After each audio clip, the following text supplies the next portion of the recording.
High বন্ধুরা, সবাই কেমন আছো? আশা করি সবাই ভালো আছো। আমি এখন কী নিয়ে বসেছি দেখো, জিলাপি নিয়ে বসেছি। এই যে গরম গরম জিলাপি। আমার জিলাপি খেতে খুব ভালো লাগে। জিলাপিগুলো দেখো কি বড় বড়, কেমন বানিয়েছে দেখো, ফুলের মতো ডিজাইন করা। আমি আসলে এরকম করে জিলাপি দেখিনি কখনো, খুব ভালো লাগছে দেখে। তা তোমাদের কার কার জিলাপি খেতে ভালো লাগে প্লিজ কমেন্ট করে জানাবে। আমার তো খুবই ভালো লাগে, আমি মিষ্টি খাওয়ার পোকা। আমাকে দেখেই তোমরা বুঝতে পারো যে আমি কতটা মিষ্টি ভালোবাসি, তার জন্য এত ফ্যাটি। প্রচুর মিষ্টি খেতে ভালোবাসি, আর মিষ্টি কিছুতেই তোমার দাদা ছাড়াতে পারে না। আমার প্রতিদিন একটু মিষ্টি না হলে ভালো লাগে না। আর মিষ্টি খেতে খুবই ভালোবাসি, প্রচণ্ড ভালোবাসি।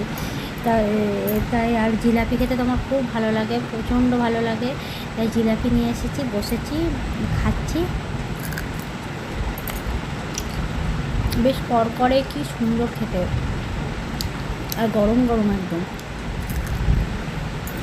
ঠিক আছে বন্ধুরা, রাখি, বাই বাই।